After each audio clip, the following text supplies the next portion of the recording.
I have a Dodge Ram 1500 quad cab, and it's a 2002, and that's it right over there. I've been having this heater issue for quite a while, and it's been really the bane of my existence. But at the time, I didn't know what the problem was. So I kind of explored a lot of options. I've replaced the radiator. I didn't replace the water pump, but it seemed to be pumping pretty well because you can see it in the reservoir where it actually was pumping the fluid. There's also the thermostat, which I did replace, and it looks like this. And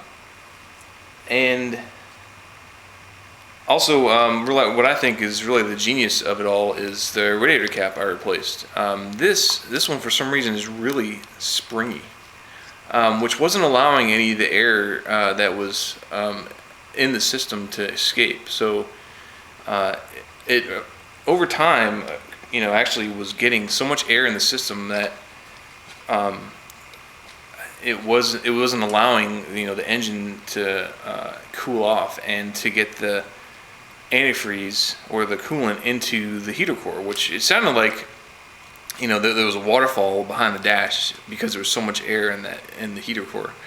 And I did all kinds of things trying to bleed it out, and what it turned out being is that this is literally the devil. This is what they put on the hose. It's a hose clamp at the factory, and over time they just lose their springiness.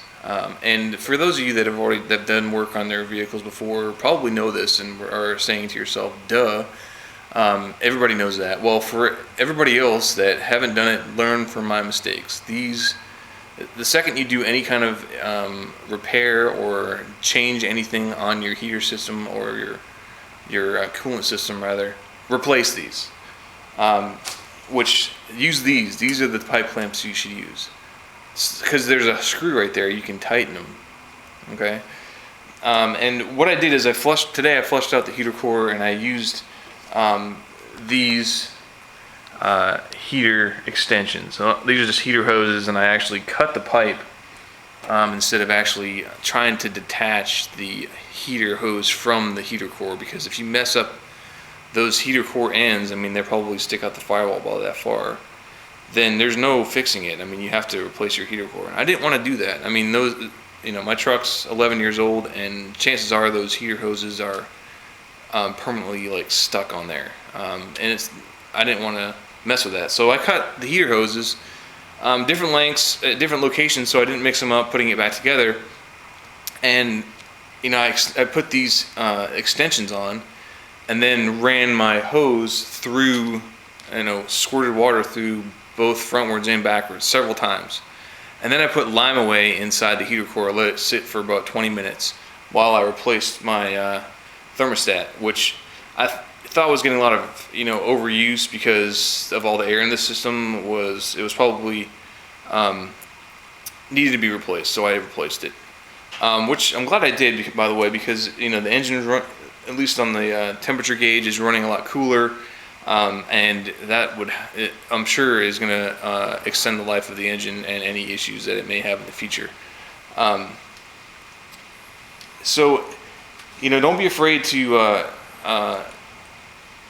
work on the heater system, but at the same time, I went through a very steep learning curve on this because it was very difficult to find out the problem. I spent several things I did, which in all reality was the biggest problem. If you're leaking air into your system, there's nothing that you can do other than to replace these things, which really have to drain all of the radiator, the coolant out of your system, and then put these on, and then fill it all back up again. And you really can't get away from doing that, which is kind of good anyway, because you can flush all the coolant out of your system and it gets all that junk out. But yeah, I did that lime away in the heater core, let it sit, and then I flushed it out backwards and forwards, several times until all I was getting was clear water out, and that worked perfectly.